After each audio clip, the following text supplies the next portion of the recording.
Baik, Assalamualaikum warahmatullahi wabarakatuh. Semangat pagi. Halo anak-anak semua. Pertemuan hari ini kita teori ya. Kita akan membahas tentang usaha kesehatan sekolah. Baik, anak-anak, sebelum kita masuk ke pelajaran PJOK, marilah kita berdoa. Berdoa sebelum memulai pelajaran, berdoa dimulai.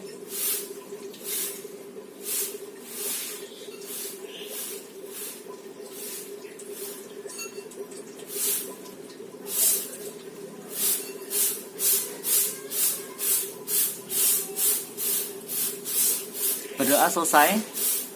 Baik anak-anak, Bapak mengirimkan PPT dan kalau ada yang nggak bisa buka PPT, ada berupa gambar, Bapak kirimkan juga.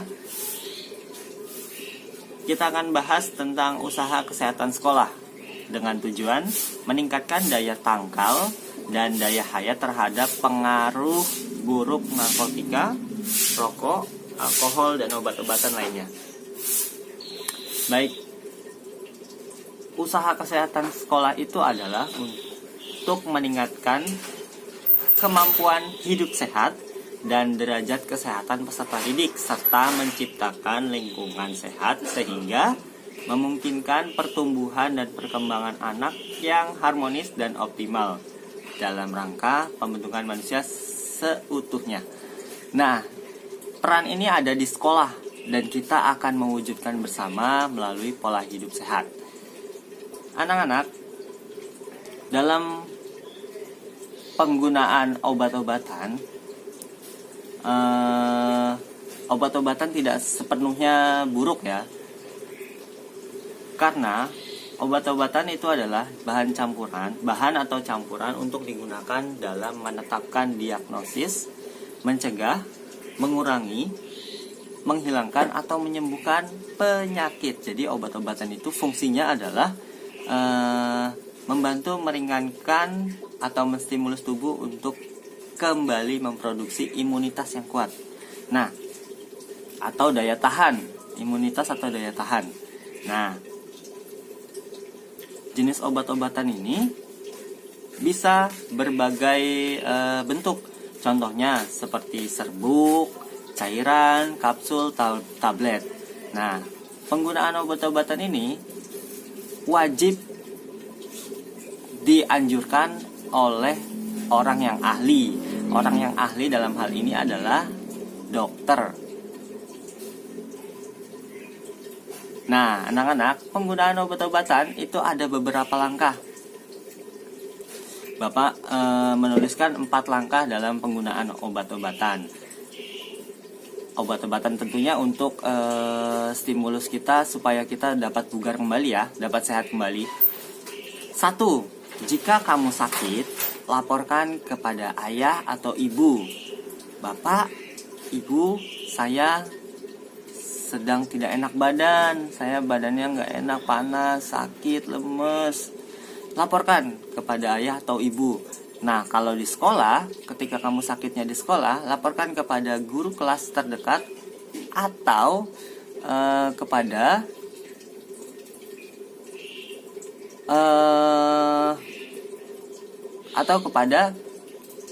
kalau misal tidak ada guru, atau kepada ketua kelas. Nanti ketua kelas akan melaporkan kepada guru. Nah, setelah itu ayah atau ibu, jika di sekolah bapak atau ibu guru akan membawa anak-anak ke dokter. Itu langkah kedua. Periksakan kondisi badan yang tidak enak atau yang sakit ke dokter. Dan yang ketiga, setelah diperiksa dan diperiksa, anak-anak akan dianjurkan untuk mendapatkan obat. Dan itu boleh diminum karena sebagai stimulus tubuh kita untuk dapat melawan penyakit di dalam tubuh kita. Lalu jika sudah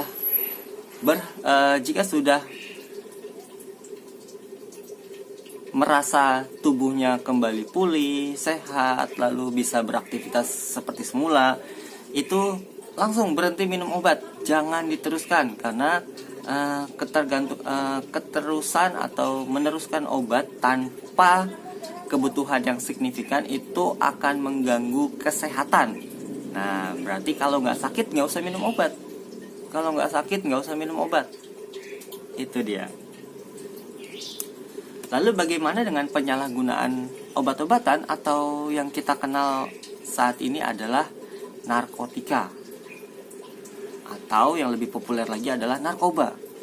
Itu adalah obat-obatan jenis terlarang dan itu digunakan secara sembarang tanpa anjuran oleh dokter. Narkoba itu berguna untuk pasien yang membutuhkan. Jadi kalau yang tidak membutuhkan, ya tidak boleh dipakai. Ingat, penggunaan obat itu adalah anjuran dari yang ahli atau ahlinya adalah dokter.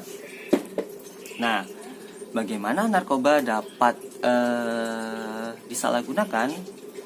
Itu ada beberapa sebab. Yang pertama adalah karena faktor ekonomi, terlibat pemikiran yang sangat pusing, stres, tingkat sudah pusing sekali, stres, tekanan hidup karena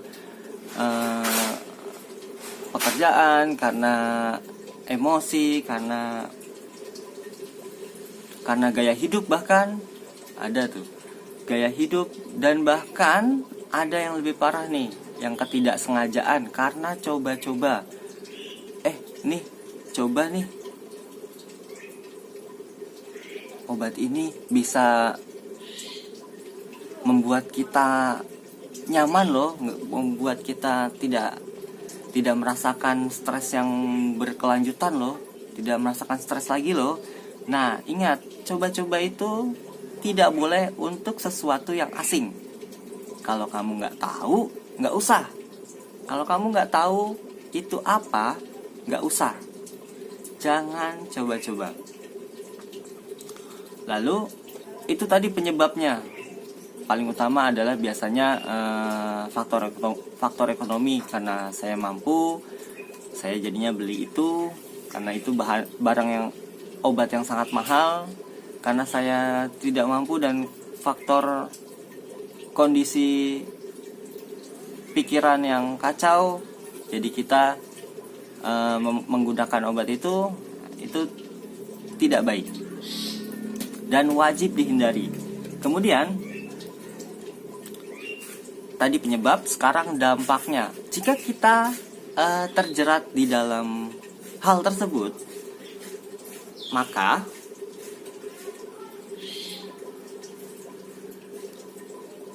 efeknya terhadap tubuh kita yang pertama adalah dehidrasi atau kekurangan cairan di dalam tubuh.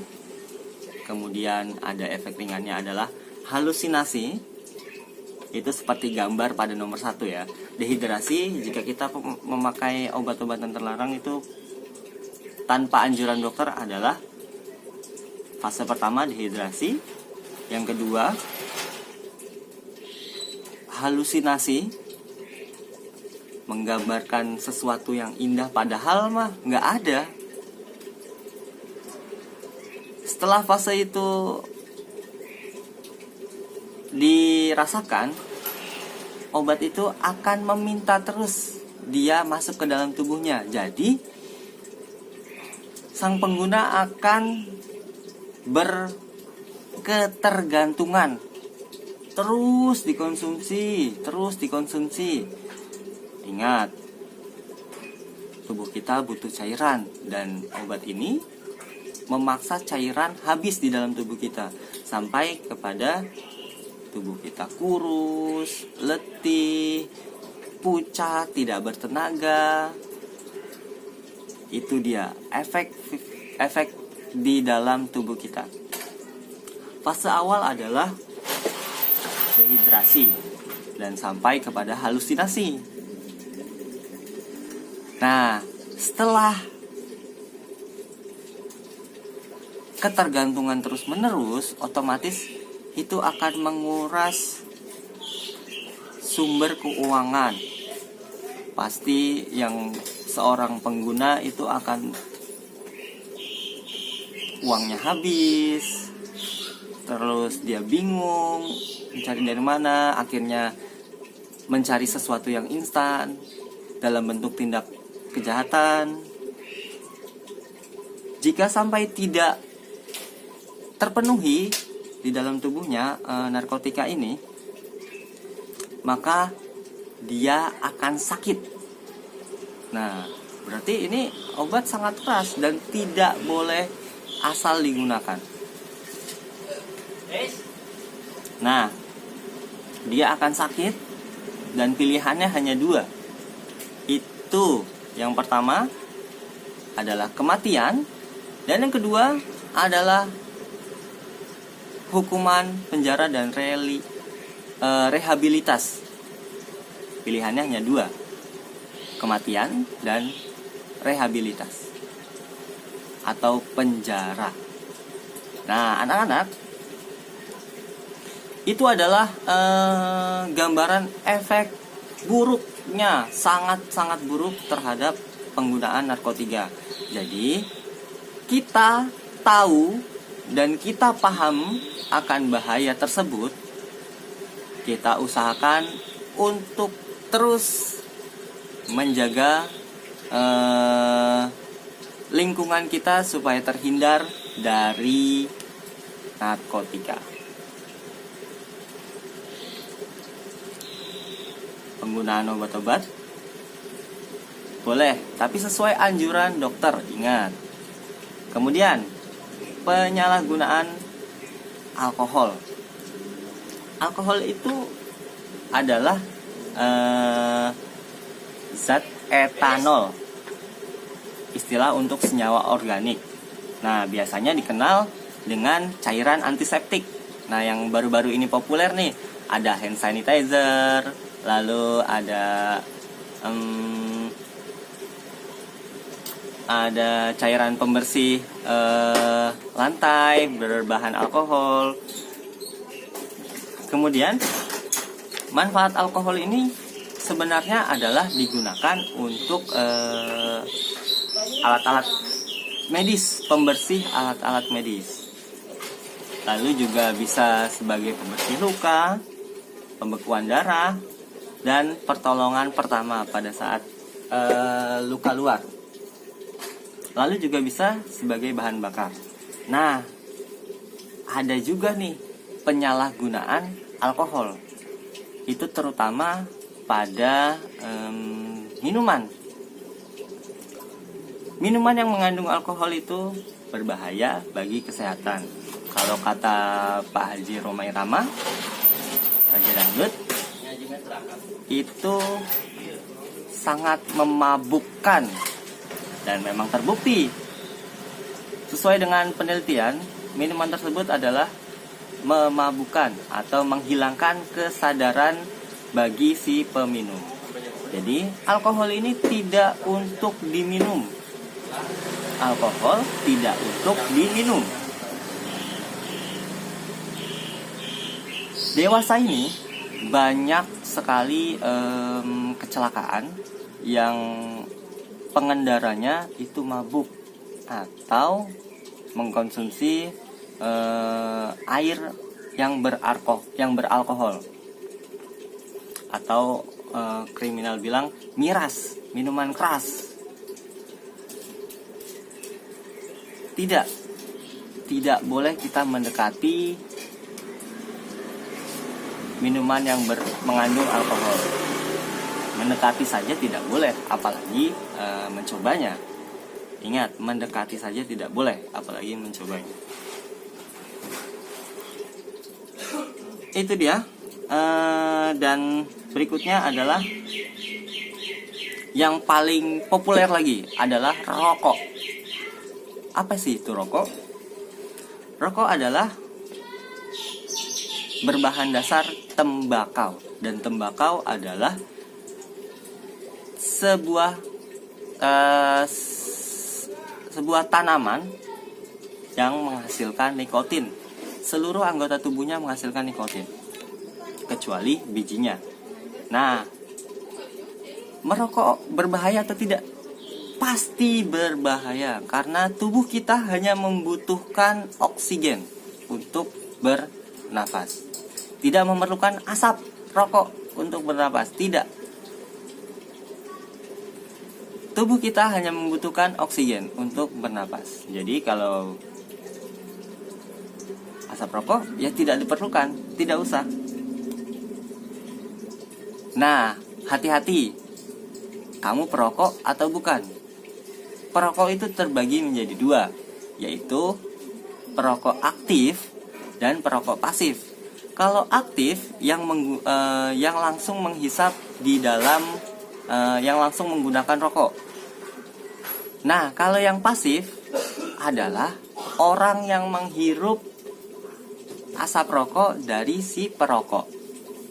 Ayo, kamu tidak merokok, tapi kamu menghirup asap rokok, kamu berarti perokok pasif. Itu dia. Anak-anak hati-hati. Anak-anak harus hati-hati. Karena perokok pasif ini, atau kita yang tidak merokok namun terpapar asap rokok, itu akan lebih berbahaya. Karena asap rokok yang keluar dari si perokok itu cenderung menjadi lebih kental dan menjadi penyumbatan pada pembuluh darah. Nah, yo, kalau ada yang merokok di dekat kamu, hindari jauh-jauh. Kalau tidak bisa mengusirnya, kita yang menjauh. Kalau tidak bisa mengusirnya, kita yang menjauh.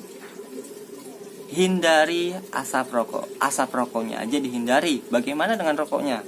Pasti itu adalah sesuatu yang haram atau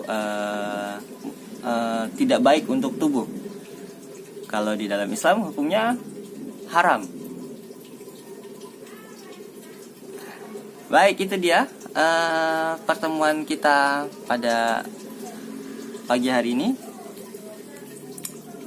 Penyalahgunaan obat-obatan, alkohol, dan penyalahgunaan rokok.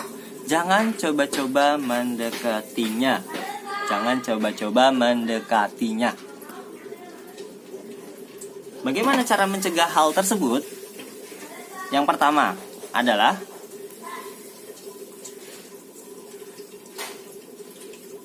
dekatkan diri kepada keluarga. Kasih sayang, rasa aman, dan bimbingan serta perhatian dari keluarga itu sangatlah penting. Jadi anak-anak selalu berusaha untuk dekat kepada ayah dan ibu kamu. Lalu tambahlah ilmu dengan pendidikan agama dan akhlak. Lalu berikutnya adalah pencegahannya, memberikan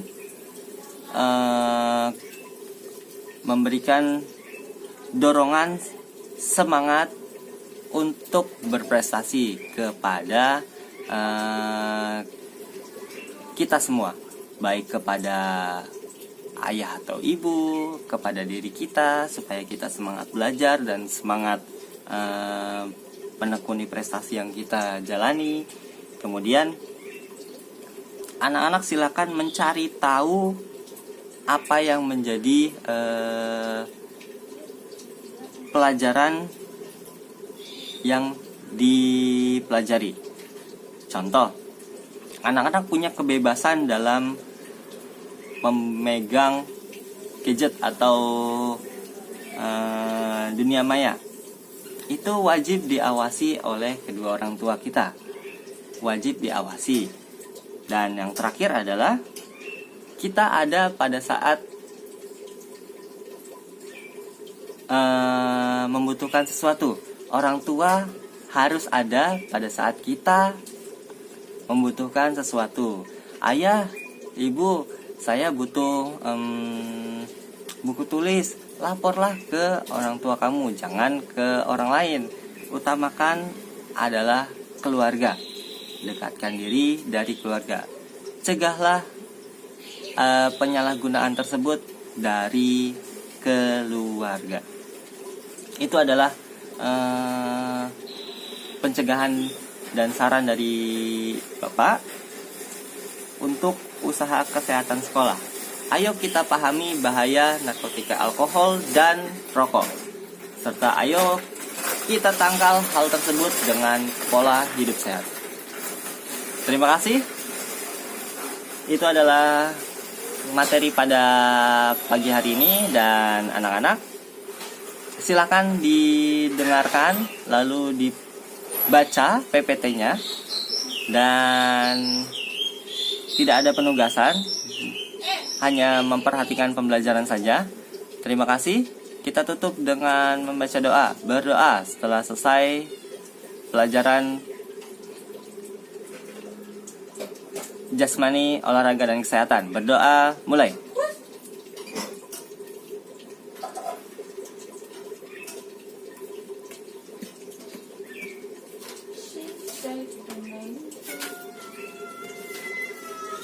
Berdoa selesai. Anak-anak, terima kasih. Assalamualaikum warahmatullahi wabarakatuh.